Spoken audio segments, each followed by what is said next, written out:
અચ્છા, આમાં કર્મનું શું કનેક્શન છે, અથવા તમારું શું માનવું છે કે આપણે જે જગ્યા પર છે એ કર્મના લીધે પણ છીએ, જેમ તમે જ હમણાં તમારા ઇન્ટ્રોડક્શનમાં કીધું કે પાછલા જન્મનું પણ હોય છે જે આપણે એને કન્ટિન્યુ કરતા હોઈએ છીએ, તો આ બાબત પર તમારો કોઈક આઈડિયા એક્સપિરિયન્સ તમે શેર કરી શકો? બેન, એવું હોય છે કર્મ બહુ જ નેસેસરી અને ઇમ્પોર્ટન્ટ ક્વેશ્ચન તમે મને પૂછ્યો છે. આપણે આ જીવનમાં જે કંઈ બી છે એ આપણા ગયા જન્માંતરના કર્મોના આધારિત પોઝિટિવ અને નેગેટિવ બંને છીએ. આપણે ગયા જન્મમાં સારું કામ બી કર્યું છે ને આપણે ગયા જન્મમાં ખરાબ કામ બી કર્યું છે. એના આધારિત આપણા ગ્રહોની એલાઇનમેન્ટ એ રીતે હતું એ સમયે જ્યારે આપણે જન્મ્યા.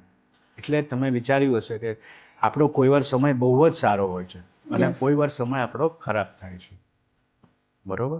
એટલે જ એસ્ટ્રોલોજી અને ન્યુમેરોલોજી, ઓકલ્ટ સાયન્સનું ડેવલપમેન્ટ થયું છે, જેના કારણે લોકો આ વસ્તુને સમજી શકે.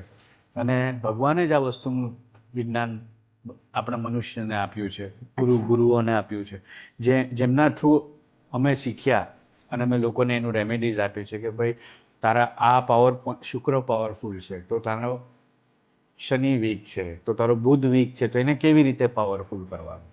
તો સોળીનો ઘા સોએ જાય.